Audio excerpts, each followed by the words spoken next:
Good evening, everyone.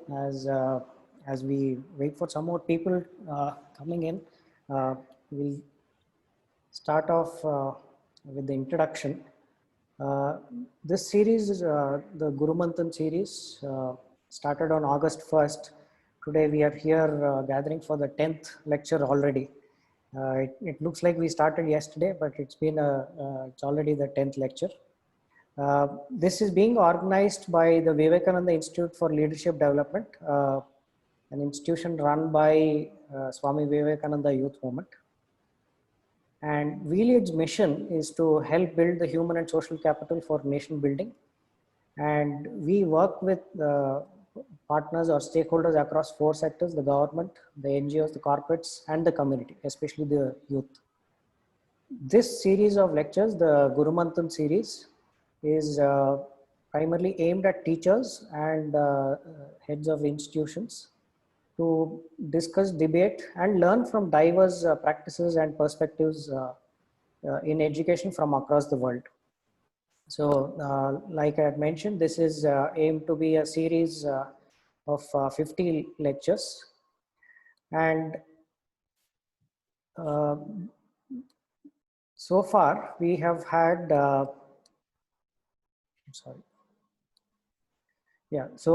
starting in August, we had 5 lectures. We have had Professor M.K. Sridhar, Mr. T.S. Krishnamurthy, talking about diverse issues. And then last month on Teachers' Day, we had Dr. Kasturi Rangan talk about teachers, the heart of the matter. And we did have the former Secretary of MHRD and then Mrs. Uma Mahadevan talk about early childhood education, which has been given a new impetus in the new education policy. This month is another diverse topics being discussed. Today we have Dr. Anantha. Then next week we would be having Mr. Giridhar, followed by Professor Annamalai, who would be talking about language. And then we would be talking about an alternative model of education being tried out in the Kalkeri Sangeet Vidyalaya, and the enormous experience which Dr. Praveen brings from working with the government system in trying to create an equitable society through education. So today we have with us Dr. Anantha, who is the inaugural director of the UNESCO Mahatma Gandhi Institute of Education for Peace and Sustainable Development.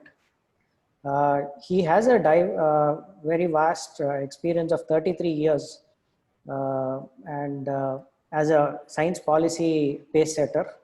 And after receiving his PhD in economics from University of Texas in Austin, he has worked with the United Nations Environmental Program, and he's presently working with the Mahatma Gandhi Institute, and is also a visiting professor at the University of Tokyo. Dr. Anantha's topic is today talking about peace, which is very relevant for today's context, and it also kind of is in sync with our celebrations of the Gandhi Jayanti, which we had observed yesterday. Before I hand over the platform to Dr. Anantha, I would just like to make a reference to his Twitter handle, where he calls himself an undisciplined economist, and his main interest being radically changing our education system and making young people think. We are very happy to have you here, sir, and it's our privilege to host this session today. Over to you, sir.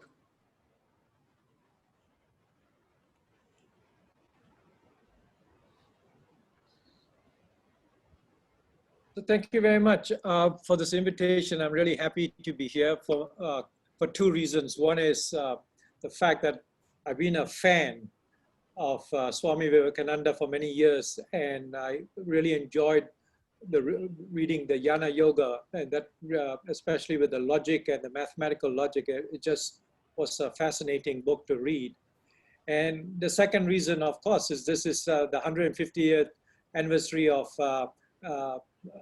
the Mahatma, and the institute is named after him. It's the first UNESCO Category 1 institute in Asia Pacific, and very fittingly called the Mahatma Gandhi Institute for Peace and Sustainable Development.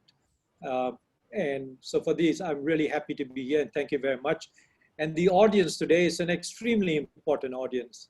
Teachers, they're basically the custodians of our children. I've got to an age where now I have to talk about my grandchildren rather than children anymore. But at the end of the day, we are kind of giving them our children and sort of saying, nurture the kind of competencies that would be required for them to navigate the 21st century, which is becoming an extremely complex era, as one might have noticed about the recent COVID pandemic. We have been sitting last year thinking about where we would be this year. We would be saying, no, it's just completely mind-boggling to know how a little virus has brought down humanity. It has brought down it to its knees to understand the power of nature. And I think to understand that we are part of nature, we are not masters of nature, but we are part of that very dynamic, adaptive system. And how to navigate that would be something that we need to teach our children. So today I've got a short presentation. I've got 20-25 minutes, and then we'll have, I think I prefer to have a lot more time to have discussions with you. What I'm going to do today is talk about the society as that we have today. It's a very, and sort of it's to embrace its wealth. But at the same time, because of that, it also creates a lot of problems. And then I'll talk a little bit about how we have to change mindsets, but bringing in the science, where everything that we do, our behavior, that's the most important thing. The final action that we actually take on comes from what I call the 3-pound mass that we carry between our ears. Inside here, the brain, it's more complex than any supercomputer. It's a billion neurons just functioning. It's a magnificent piece of machinery, if I can use that word. And we are still learning about it, but what we have learned can really help. So I'm going to talk a little bit about that. And then from there, I'm going to talk about how we can actually mold our education systems, or rather I would say reimagine our education systems from what we have now to one that is going to be for the future of humanity. So I'm going to share with you my screen. I hope it works.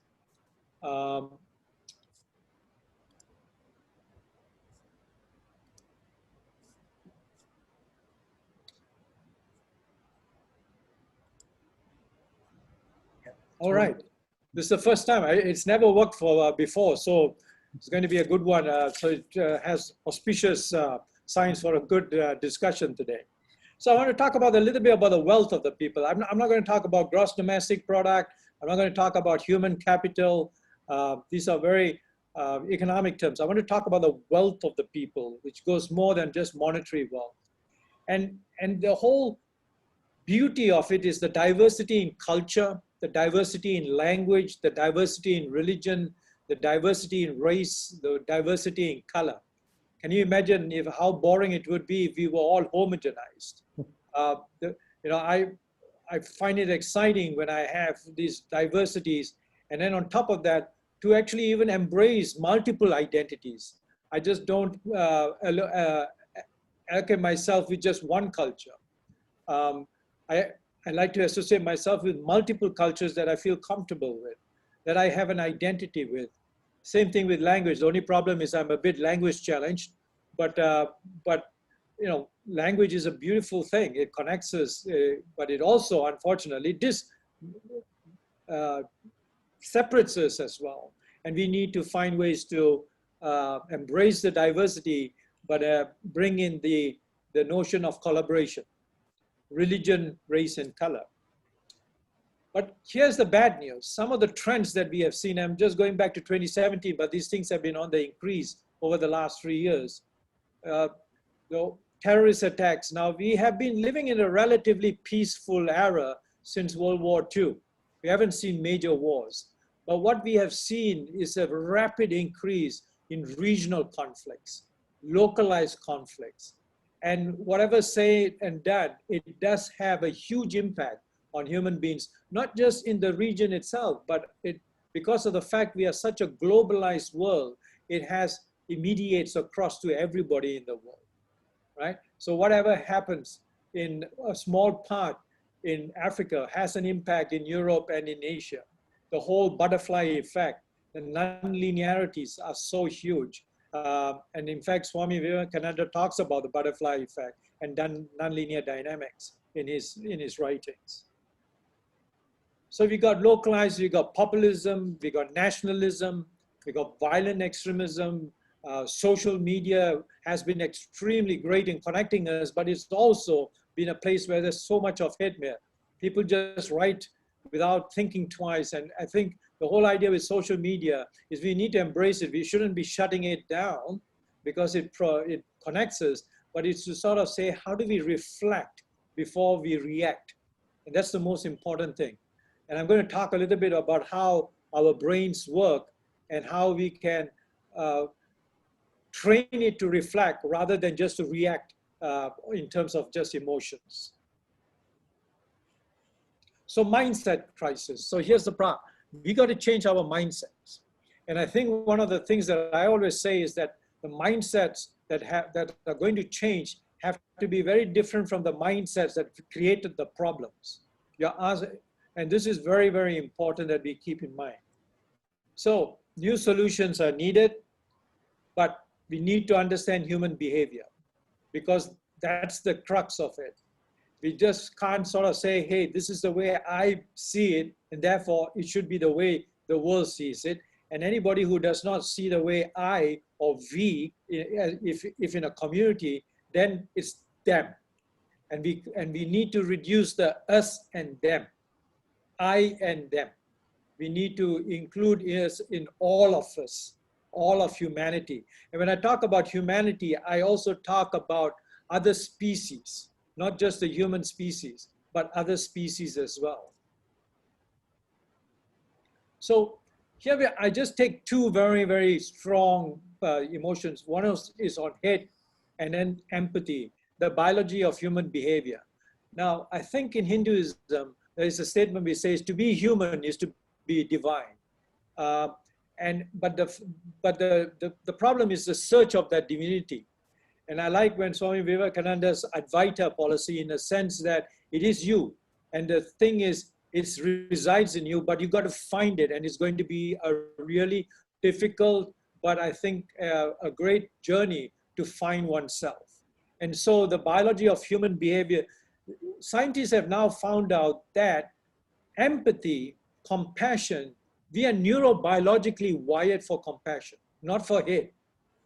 The environment creates that. And it's kind of paradoxical that we are wired for compassion, but then through life, we create the environment to generate hate. And we've got into where the systems have to really be changed. Systemic change is what we really need.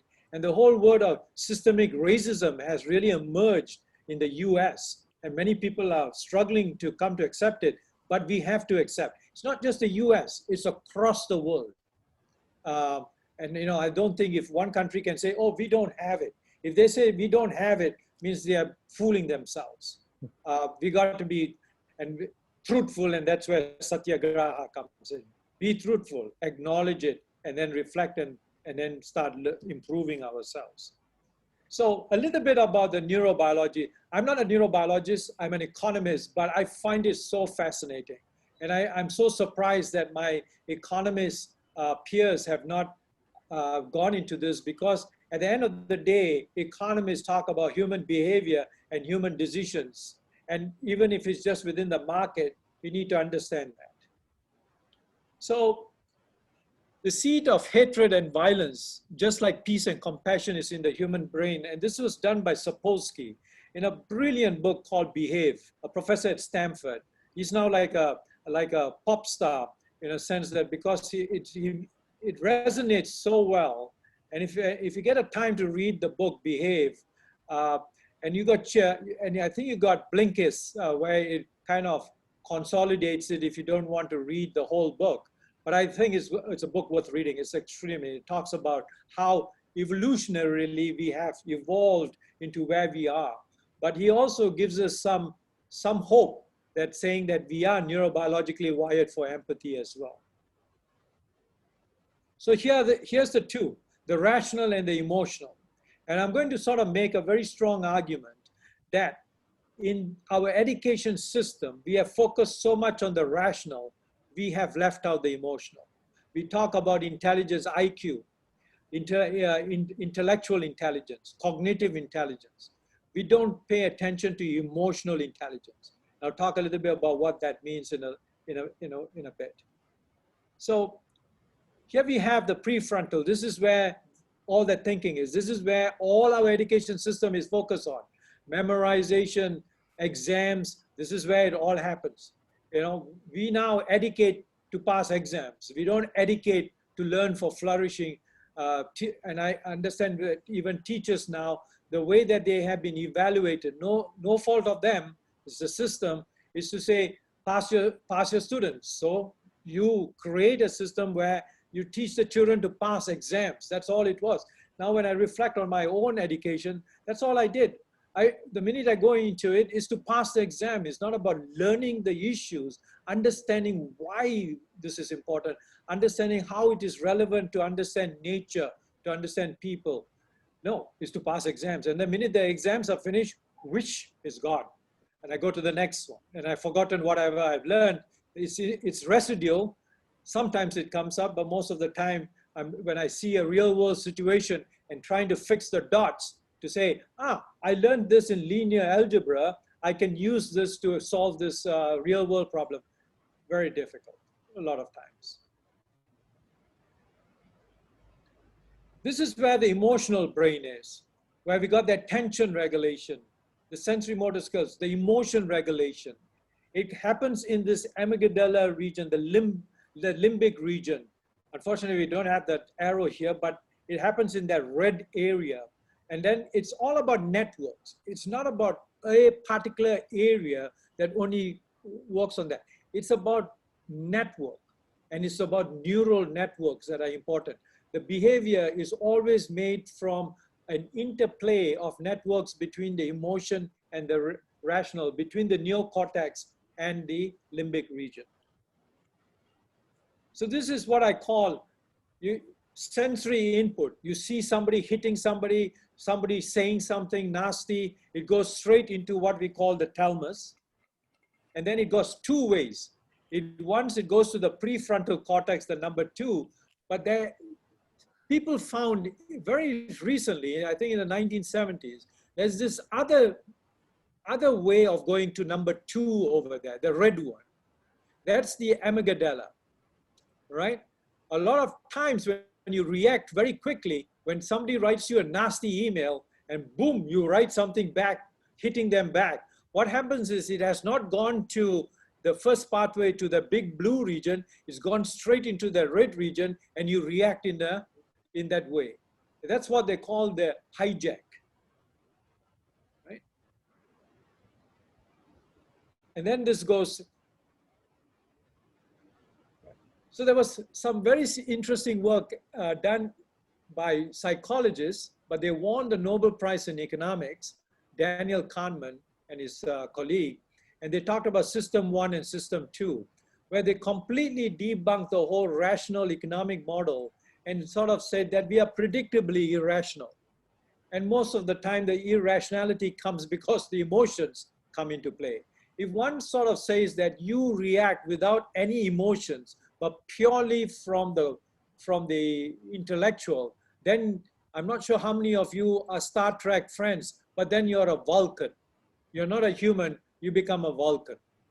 But we are humans, and every decision that we make is driven by emotions. So I want to go through this quickly. So I want to just say the system 1 and system 2 thinking. If you want to pick up a book, it's called System 1, System 2 by Daniel Kahneman. Nice book. Unfortunately, it's very thick, but you can get chit-chit notes on it because it's used in schools, so you can get summaries of it. So the thing here is, how do we influence positive behavior change towards peace, right? So basically we want to modulate the emotions so that it starts to not just work from a very raw sense, but it's been trained just like the intellectual so that they work together in unison. And that's the challenge. And that's why our objective is. So what we need is an education for human flourishing, not an education for human capital. All right, a human capital puts you in a very competitive behavior, very predatorial, and in a sense, it doesn't allow you to sit down and think and reflect. Yeah. You just become a robot because you're looked as an asset in a production system. You're nothing more than an asset. And I think we are more than an asset as a species. So that an education is not predatorial in nature. So when a child comes back from school, the parents should ask, so how well have you done? And you say, well, I did better than previously. That should be good. They shouldn't sort of say, okay, but who's the top student and how far you are behind that top student. That's not important. So the important is that you have learned and you have improved and you're happy within yourself. I remember during my time when I come back, I'm so happy. Oh, I got 85% because the last time I got 60%. But my mom says, yeah, but who's the highest, right? And then you say, well, 99%. I say, well, that's not good enough. It's like, so you're continuously in a vicious cycle of race, competitiveness. So the solution is, the good news is that learning is always continuous throughout our lifetime, but it's very, very fast during the early ages. So we know that scientists have said that neuroplasticity means new networks are always created. It's not like by the age of 30 or 20, these networks are formed and I'm sorry, that's it. You're not going to learn anymore. No, they're continuously evolving. Old ones discard, new ones are created. So learning is a dynamic process and an evolutionary process. So this is what we want to do. And what we call in our institute is firing the Gandhi neurons. Because neuroscientist R.C. Ramachandran from University of California, Los Angeles, I think, he basically coined Gandhi neurons as empathy neurons, which he found from his work. And so what we are thinking about, what we want to do is activate that whole neural network, the combination of emotions and cognition. And so we have what we call social and emotional learning. It's about empathy, compassion, mindfulness. What does mindfulness mean? Attention regulation, emotion regulation. Mindfulness is about yourself, trying to find peace within yourself. Some of us meditate, others draw, others do martial arts, but these are things that try to find peace within yourself.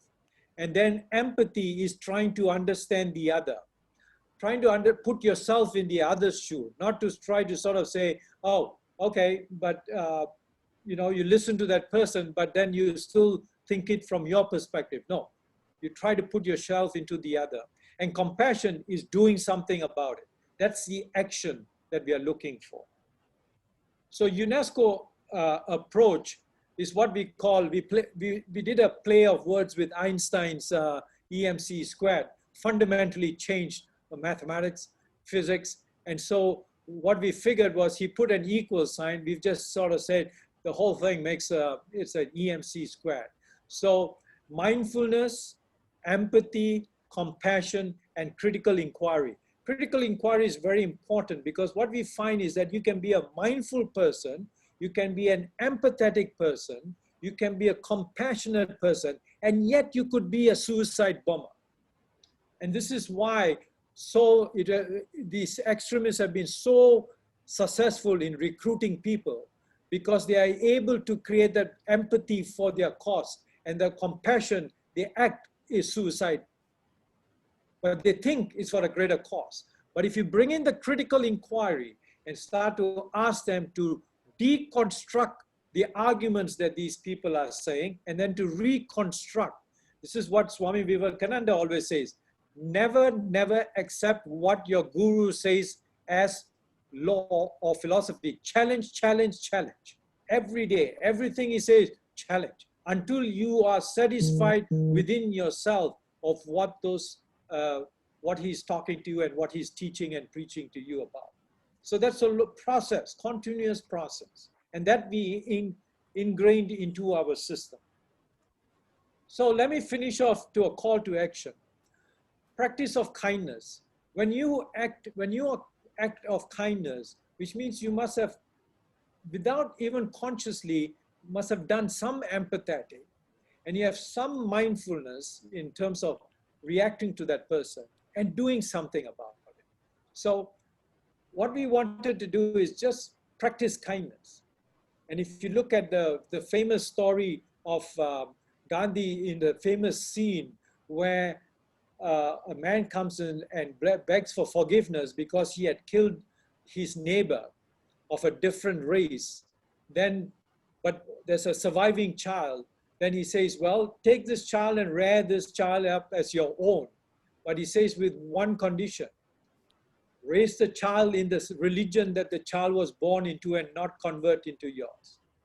So our punitive systems, when somebody does something wrong, instead of punishing them the way that we do, we should basically get them to do acts of kindness in the areas where they have been, where they have caused harm to others.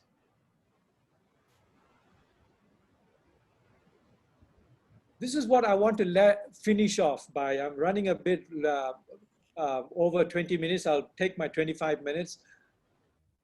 Just teaching about Gandhi or teaching about peace or teaching about the Swami's teachings is not sufficient. That's a cognitive, intellectual exercise. And we all enjoy doing that. But the real challenge is when you start experimenting and building it within yourself. The whole empathy process, the perspective taking, which means listening very carefully. When you see when you look at very senior level when two sides are negotiating, one side says their piece, the next side doesn't listen. They just say what their part is, and then they just go back and forth. There's no solutions. It's about listening. And when you really ask people to listen and then to replay what that person says, 90% of the time, the person says, no, that was not what I was trying to tell you. It was totally different. We find this again. We take our students through this process, a dialogic process. And we find that most of the time, they have to repeat again and again because they didn't get them the first time, because they already have their biases. There's a great piece of work by a French scientist who talks about heuristic biases, where you already are biased, which means it's so difficult to change those biases. And that's where we need to do a lot of work.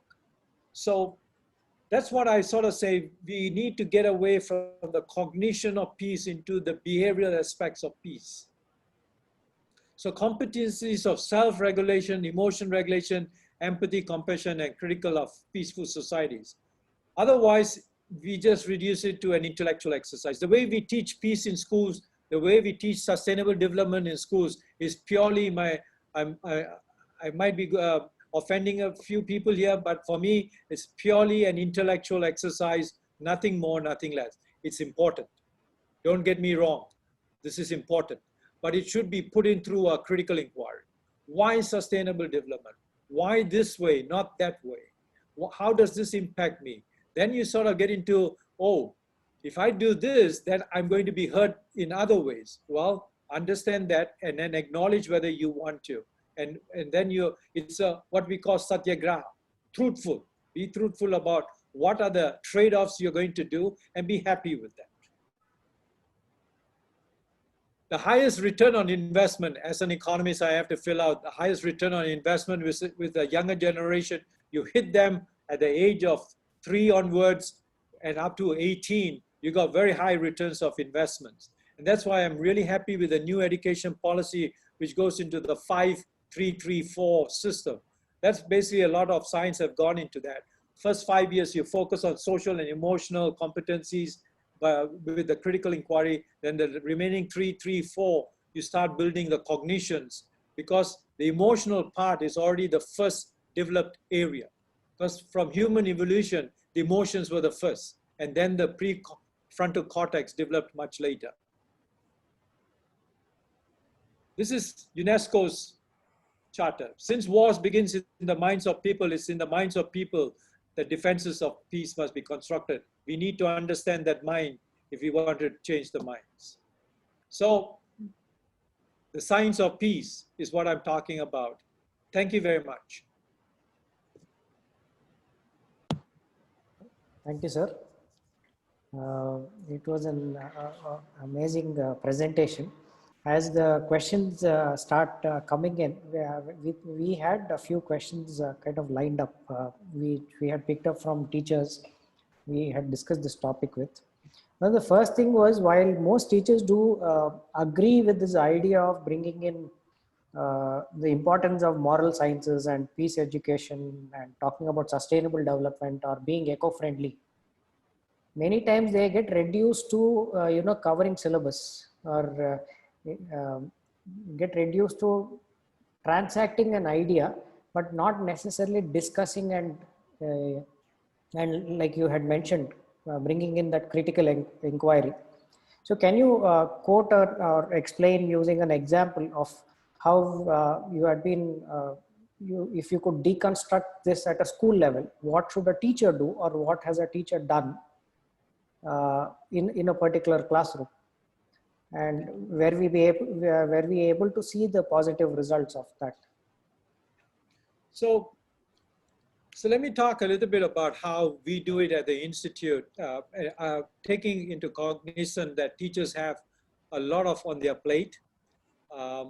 And this is where the disconnect between the policy, which sort of talks about peace for education for sustainable development, education for peace, but at the end of the day, the emphasis is on maths and science and passing those exams and getting 99.9% and stuff.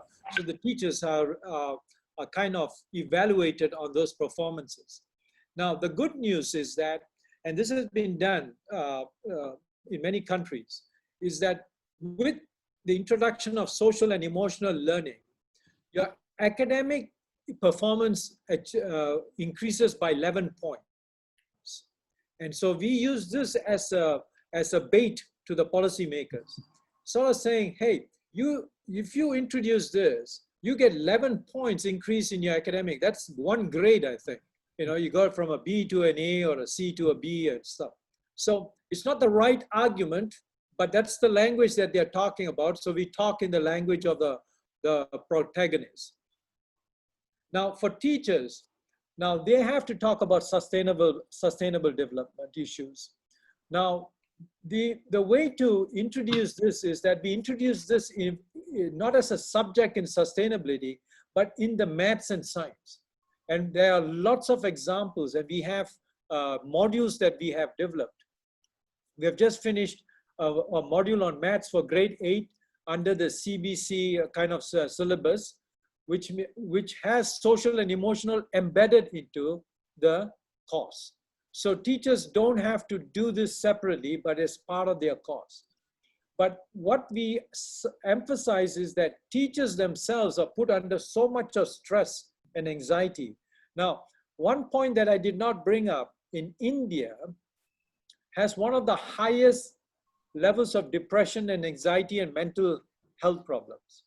I think India is the #1 or rather India is the most unhappy nation in the world based on the happiness index. What really shocked me was a 2015 WHO report, which says 25% of children between the age of 13 and 15 in India have some form of mental health. Now, these are reported numbers, so you can imagine the real numbers. This is not a sustainable trajectory, and you don't want a whole generation that's going to move into this. So we need to address the issues of suicides, anxiety, and depression. And social emotional helps in that as well. Right? Now, for teachers themselves who are put under so much of pressure and stress, need socio-emotional training themselves. We can't ask them to teach maths if they don't know maths. So we can't ask them to teach socio-emotional learning if they are not emotionally regulated themselves. At our last conference in Visakhapatnam, what we did was we did away with the traditional dignitaries or the VIPs, the traditional political.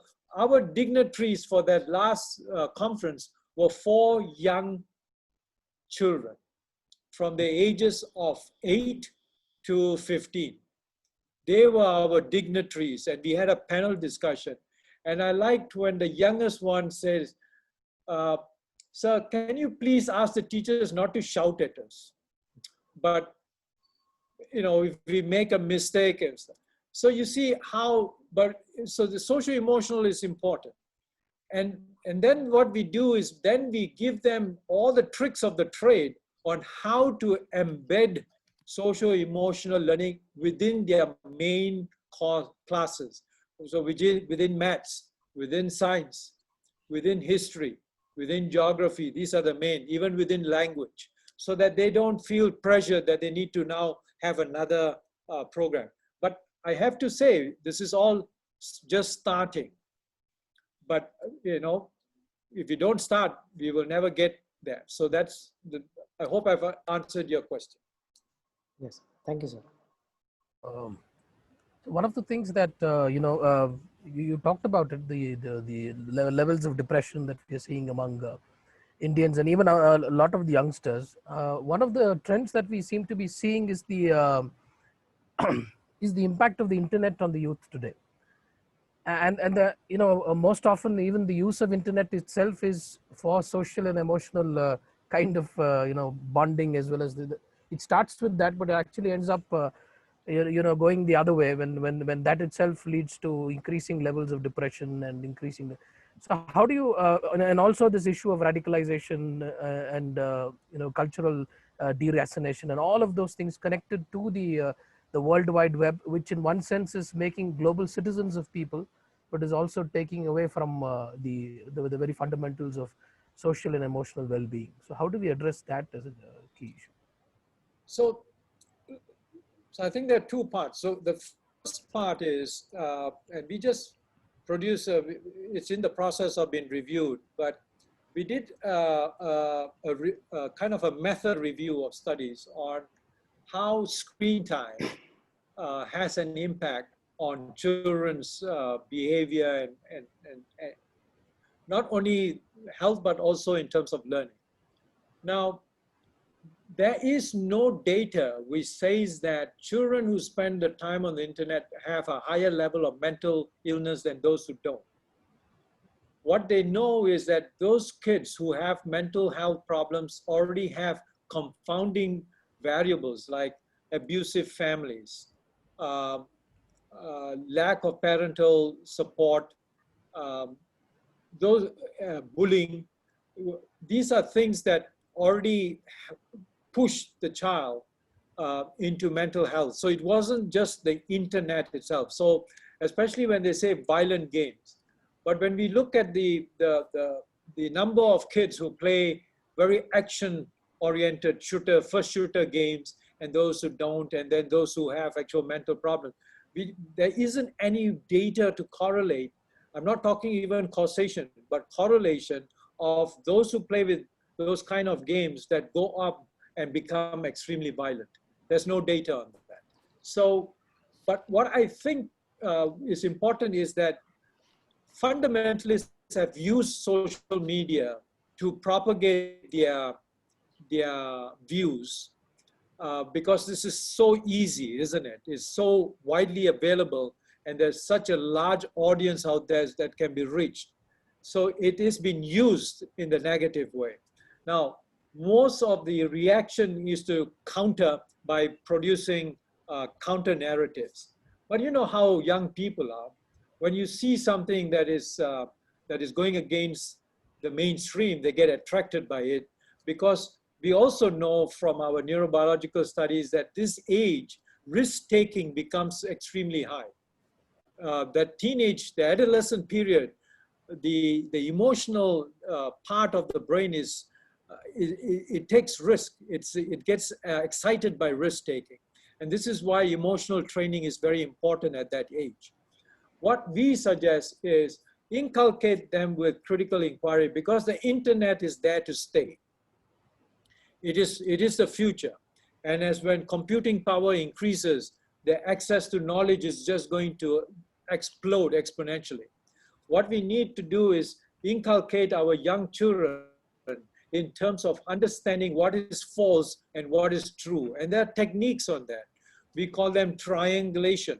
If you find something we say is X, 1 + 1 is 2, and then another thing we say is 1 + 1 is 3, and then you sort of say, hey, this is a problem. Then you start looking at all different types of sources, and then you're able to sort of say, this seems to be an outlier here. There seems to be consensus over here. That requires a different type of training in our schools. We are not doing that. We are so inculcated in rote memorization that the first 5, when you do a search, the first 5 that come up, you take them greedily. But what we have to do is change that and say, I don't know whether this is true. Let me search a bit more. And so the time that we spent on memorization now is going to be time spending searching more elaborately and then checking up on sources and stuff.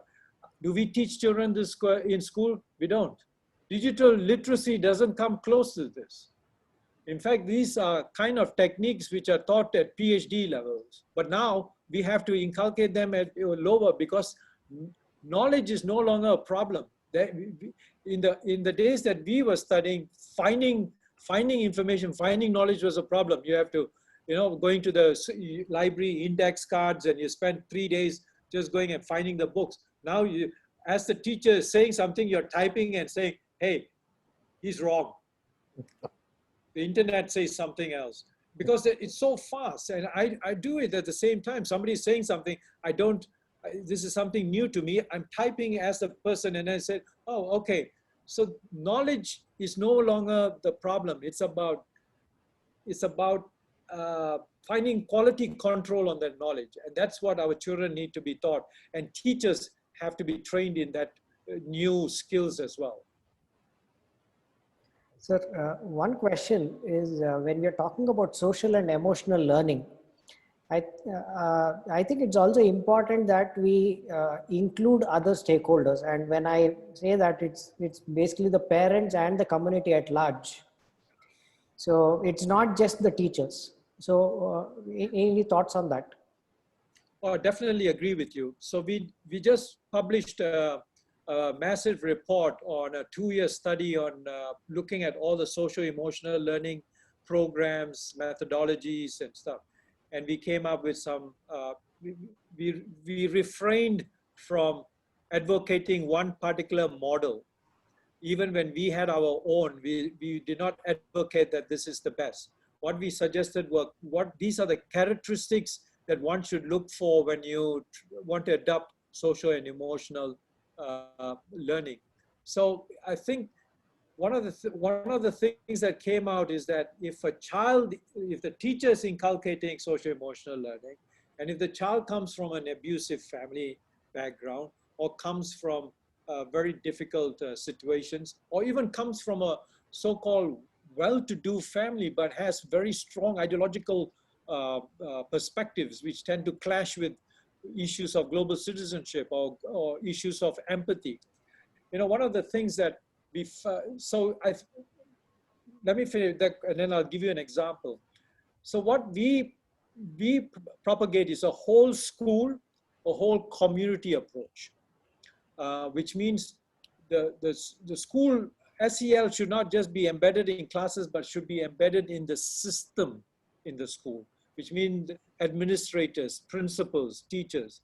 Because a teacher can be social, but can you imagine with a principal who's completely against it? So it has to be inculcated. And then to have a much closer relationship with the community, which will include the households as well. So that there are activities. And one of my dreams is to create this, like John F. Kennedy created the Peace Corps. what I would like to call is the kindness corps, cadet corps, where the kids become cadets in terms of doing acts of kindness within the community and then within the nation. And my dream is across nations, where cadets from India go to other countries, even the United States. We shouldn't make the distinction of developed versus developing. For kindness, we are all as one, and we have to understand each other. That's why when we say, oh, we have to focus only on the poor for social-emotional learning, no. Social-emotional learning is as relevant for the rich kids as well, because they need to understand the others. They need to understand what the situations they're going towards. Otherwise, they'll keep propagating the us and them and keeping the equity gap. You know, to have young kids who come from very affluent families to say, is this morally right for us to have such a big gap in wealth? Is this morally right for these people to live in slums? Shouldn't affordable housing be a human right? Well, it is a human right. Why aren't we doing about it?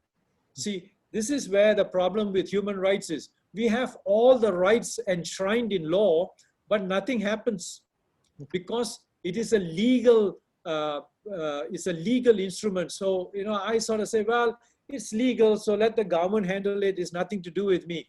But if it's a moral imperative, like Kant always says, if it becomes a moral imperative, and the only way we can become a moral imperative is to build our social-emotional competencies, then it will come naturally.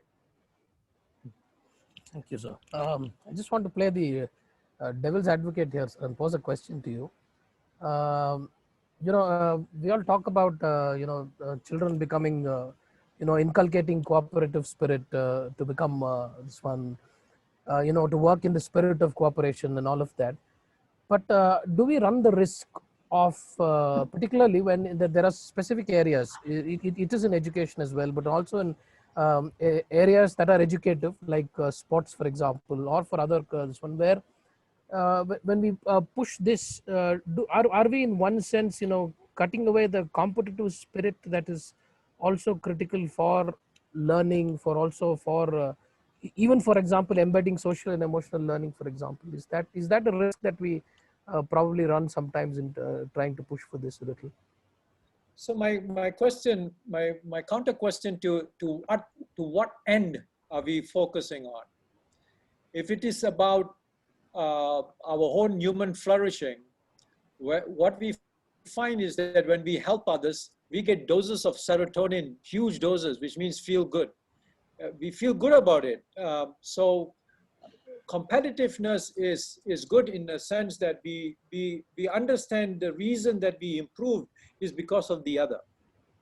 So I'll give you an example. I practice the Japanese martial arts of Kendo for a long time. Now, within Kendo, when I score a point, the first thing I do is I bow to my opponent and I say, thank you for letting me learn.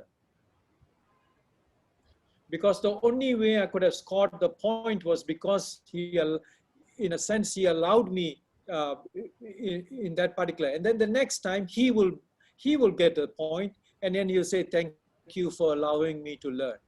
See, that's a very different spirit. By then, when you see in other sports, when you win somebody, the first thing they do is this: I won. That's not the way. The first thing you need to do is go and bow to the person or namaste with the person and say, thank you very much, because you now allowed me to learn. I have improved myself. It's not because I improved better than you, I improved myself. That's a very different mindset. And I think, look at the COVID example. You look at the world, we live on such a small planet, all right? And we got how many? 144 initiatives developing the vaccine in a competitive. Imagine if we were all working together. We would have found that vaccine much easier rather than the Russians are doing this, the Chinese are doing this, the Indians are doing this, the Americans are doing this, and then they're buying each other's vaccines. So it becomes like as if it's a competitive. Darwinian evolutionary, contrary to what many people think, that we survived because of cooperation, not of competition. Thank you. Praveen, you had a question. Yeah, sir, there are two questions. One, basically a cluster of questions from the audience. While we are talking about children and their need for social and emotional learning, isn't it relevant for adults as well? There's so much of conflict around us. How do we increase, or how do we include them as well in this process? Well, I totally agree. The adults are the problems in the problems. Like I say, you know, my generation is one of the biggest problems that the planet has. But if you see, you know, an old bugger like me still can learn. You know, especially one trained in the most traditional neoclassical school of economics, and who can still. That's why I love neuroplasticity. It allows us to let old networks die and new ones to emerge. It's a little bit slower, but that's why we have two programs. One is for the K-12, for the younger children, and then another program for the youth, but goes up to about 34. But those programs can be used even for much older. I'm not sure if there's a cutoff point where you sort of say, you know, they just can't be changed. But then they become such a small minority that it doesn't matter. And especially for India with 800 million below the age of 34, there's a huge hope. So but what I want to emphasize is that the social-emotional is about with the emotions. We are playing with emotions. So it's you have to be very careful. You have to have well-trained psychologists involved in development of these programs. So what we have is what you use at the age of, let's say, even middle school should not be used for the young ones. It has to be very different curricula. And then the ones that we use for high school is different from the middle school. So we have different programs. And those that who are 18 and above have a totally different program as well. And so we have what we have for teachers. We have a socio-emotional program for teachers for themselves. And then we have a program which teaches the teachers how to develop SEL programs for the children. And they're more than welcome to come on the website to find out what they would, you know, which ones. But I always urge, I have benefited so much from the introductions to SEL in terms of for myself itself. You know, the whole idea of reflexive, the minute, and it doesn't matter if you have reacted negatively, but as long as you reflect immediately and acknowledge, I shouldn't have done that. You know, why did I hurt that person? And if you can apologize, it's okay. Apologize immediately. And he said, you know what, I shouldn't have, and I apologize, and let's move on. That's okay as well. But these training programs tend to make you think and reflect a lot more.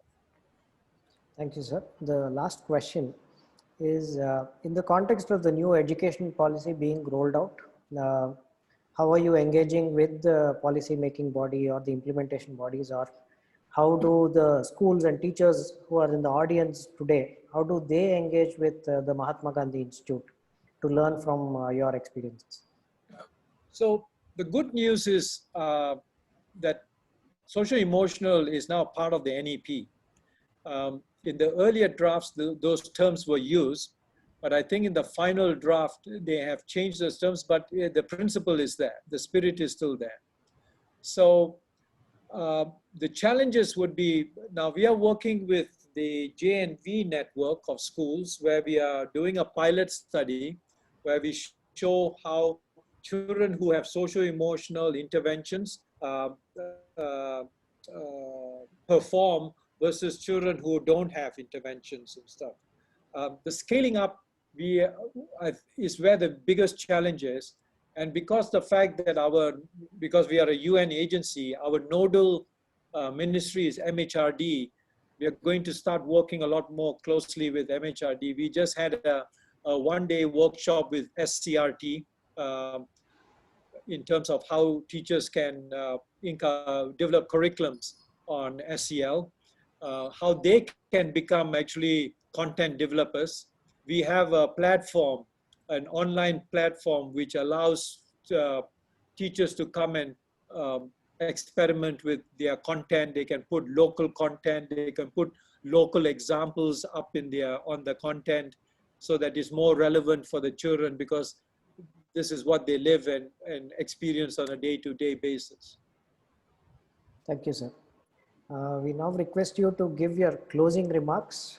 And, well, if I take-home message is that look at social-emotional learning as something that would contribute not just to the students, but to yourself.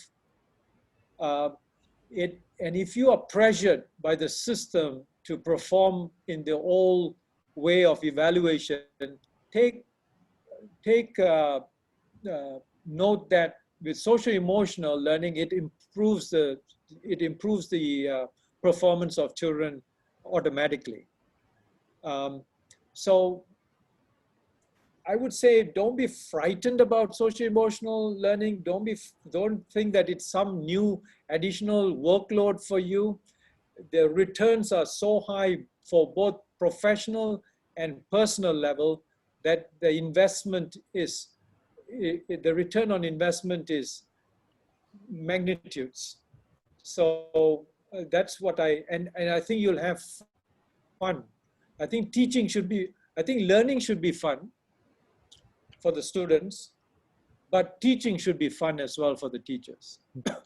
And I think teachers can learn a lot from the students as well, especially for social-emotional learning, using them as also part of the process, because I know children can push your buttons, children can test you, and sort of take it as a challenge for social-emotional learning.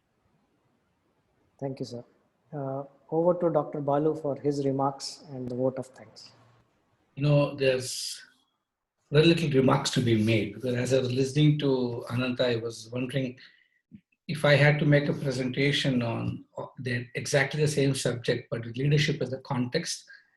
I was so tempted that I want to ask him, the slides I used for showing the human brain are pathetically obsolete. So if I could have his permission to steal some of those images, I'm going to do that. Because we talk so much about it. There's so much of advancement with neuroimaging techniques, and we all know all this is happening. So much of research that Dalai Lama himself is involved in. I think it was an extraordinarily wonderful talk. After a long time, we suddenly realized it's not just a conceptual, out there kind of an abstraction, but something which can be done on an everyday basis. And we all read about going to the root of the problem. I think if peace is not just not going to war, but if peace is something very constructive and a positive way of looking at it, I think this is it. And there's so much work to be done. And I'm sure all the teachers in this session today would understand that most of us are so focused on the cognitive attainment. We want children to start preparing for IIT at 8th standard, 9th standard. But we even forget the very fundamental reason why we all exist as human beings. So it was an eye-opening session. I think personally for SVYM, it was a great learning experience, because exactly the principles that Anantha was describing is what we say human development should be all about. We sort of differentiate human capital, and we don't take an economist definition of human capital. And so the only differentiation is everything Anantha said till now is part of a definition of human capital. We look at the heart, body, mind, and soul, and integrating that as an expression.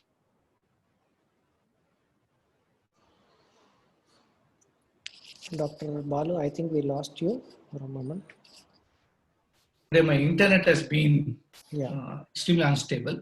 Just a couple of minutes more, and I'm very sorry about it. But essentially what I'm trying to say is an expanded version of what Anantha described for us is what we are trying to live as part of the development narrative for SVYM.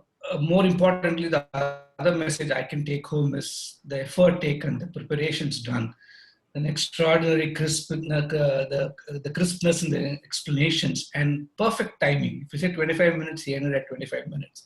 I think lessons for all of us to learn, and discipline becomes part of the socioeconomic learning, I suppose. And Anantha was a standing testimony to that today. And I also see that a whole team must have been with him in making sure everything worked, everything was prepared. So for us all at SVYM, I think that's a powerful lesson for all of us to take. Anything that we do, we pay attention to such fine detail.